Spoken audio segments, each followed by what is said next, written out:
Hello, everyone, and welcome to Things About Nothing. Today's topic will be a famous, yet seldom analyzed piece of ancient Chinese poetry from the beloved Zhuangzi. Most people with even elementary knowledge of Chinese history, philosophy, or poetry will likely be familiar with this piece. The Joy of Fish. The Joy of Fish is a classic in Taoist philosophy and poetry. It demonstrates some of the central cores of Taoism, that is, earthly wisdom within a supreme essence. It combines concepts of the illusory separation of self and other, as well as the limits of logical deduction, and ends off with a clever redirection of attention. This ultimately demonstrates the absurdity of language, logic, and perception. It's a silly piece, but it's meant to be taken seriously, with a healthy sense of humor. It uses its casual nature to convey a more profound truth, but does not linger in snobbishness.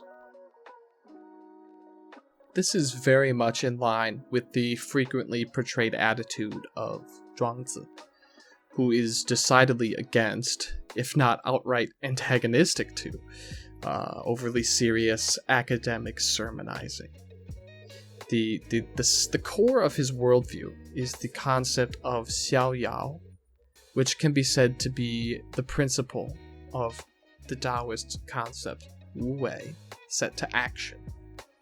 It is the manifestation of the man whose self moves with the world in all settings, and overcoming of the world through supreme unity with its essence.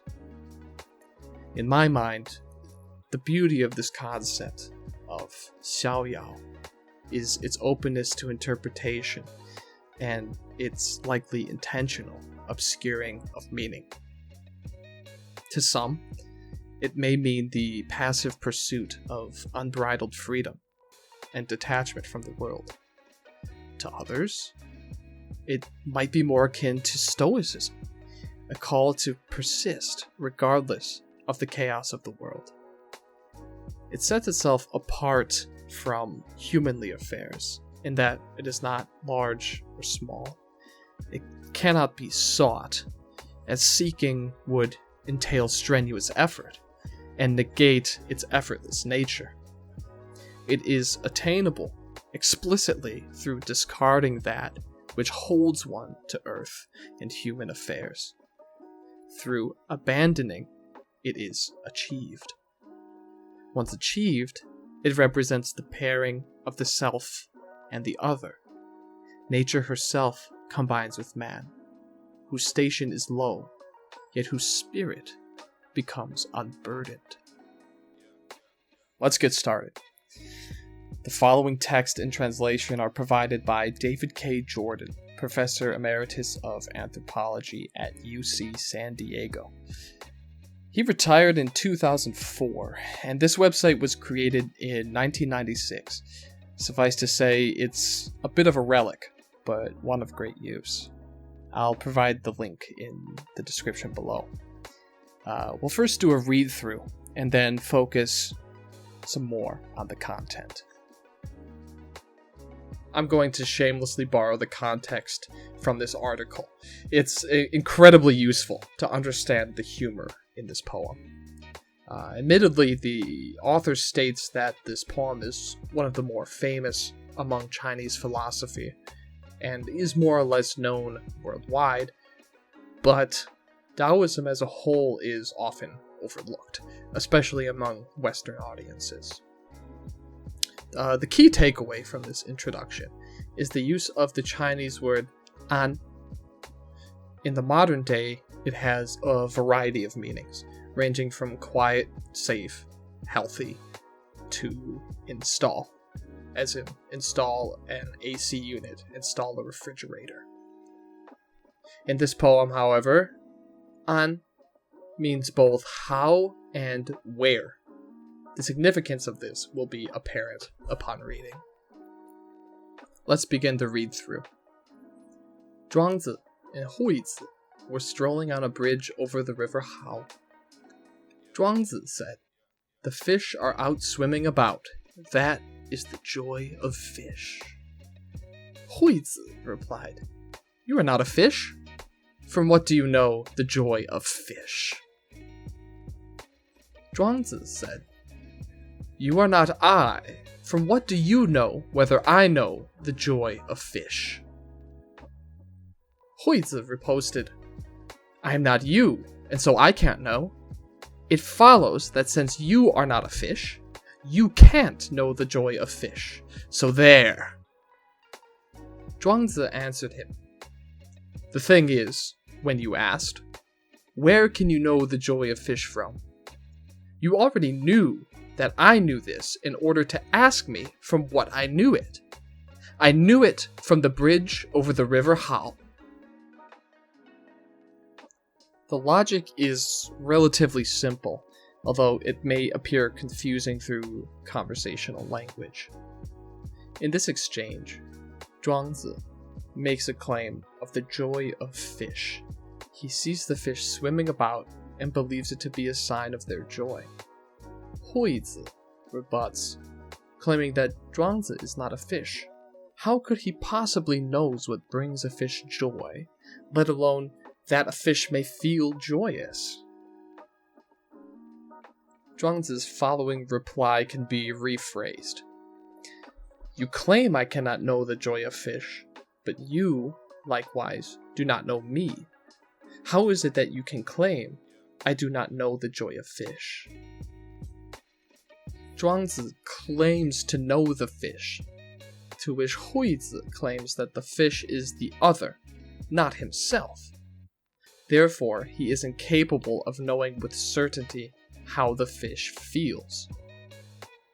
Zhuangzi turns this on its head, utilizing a similar logic, but based in the obscurity of subjective experience.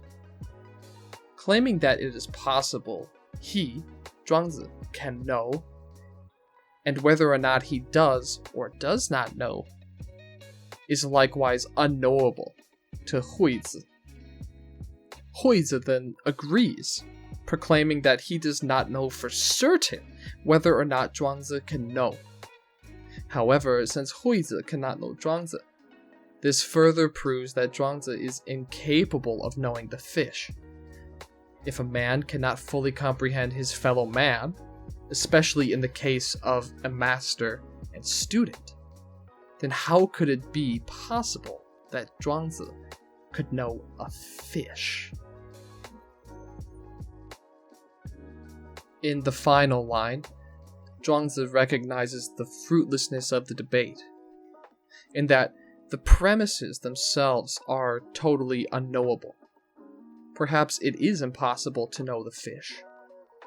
But how can Huizi know that Zhuangzi doesn't know, if the self cannot know the other?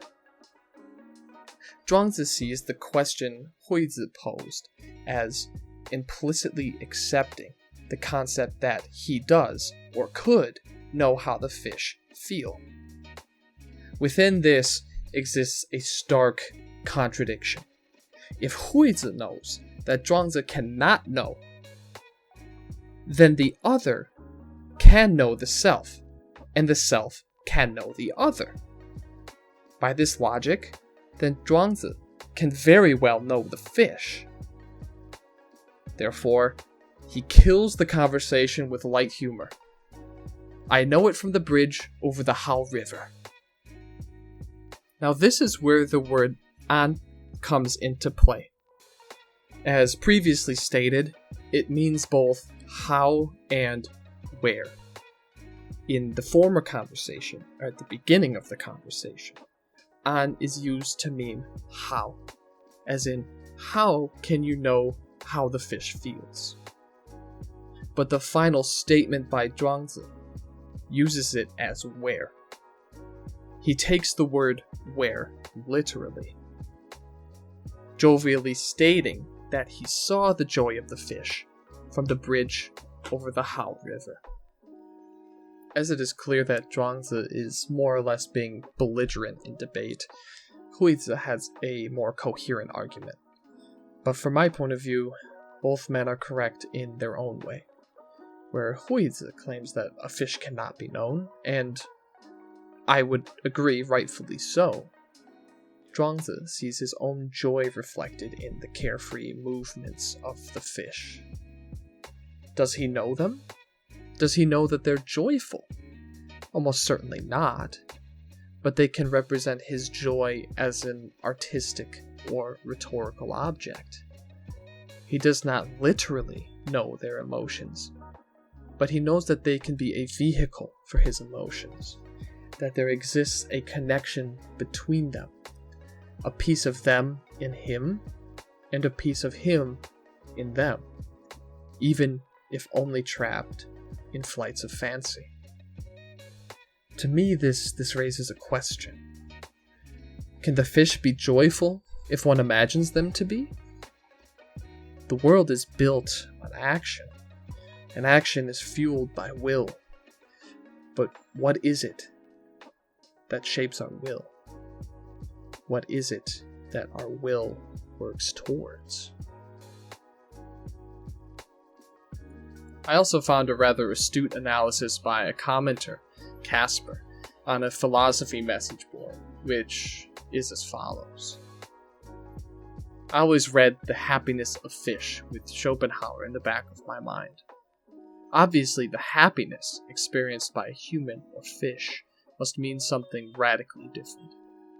But what we do have in common is the will to exist, persist, and the level in which we succeed in doing this. I don't think Zhuangzi is claiming that he knows exactly what it is like to be a fish, or what its emotional state is. But he recognizes that the fish is an expression of the same striving to exist that he experiences in himself on a purely existential level. The fact that Huizi poses these questions to Zhuangzi is proof that he also recognizes his own inner light being present in Zhuangzi through the same process of inference. The poem poses concepts of subjective reality, limitations in cognition and logic. In its rather nonsensical dialogue, including two men with opposing interpretations of a phenomenon, it validates the idea of the self and other coming into communion, reacting with one another, mixing both analytical truth and non-dualist shared experience. Indeed, Huizi is correct. Zhuangzi cannot know the fish. But in this analysis, he ignores why Zhuangzi may fancy himself to know the fish, or what the fish may be to Zhuangzi, overlooking the bigger picture. That's all I have to say about Zhuangzi's The Joy of Fish. My perception of its meaning is certainly not without its biases. There are myriad philosophical concepts that can either support or whittle away at the perceived message of this poem. I'm always open to fresh thoughts and would love to hear something different, so if this short piece of poetry has piqued your interest in one way or another, I'd love to hear all about it. My main purpose in uploading this video is to promote freer, open thought and dialogue, as well as put eyes on a subject matter that I find valuable.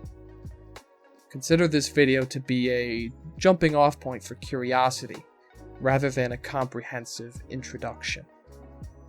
Perhaps in the future I'll humor deep dives, but this is more of an experiment than anything else. Thank you for listening. Keep on thinking.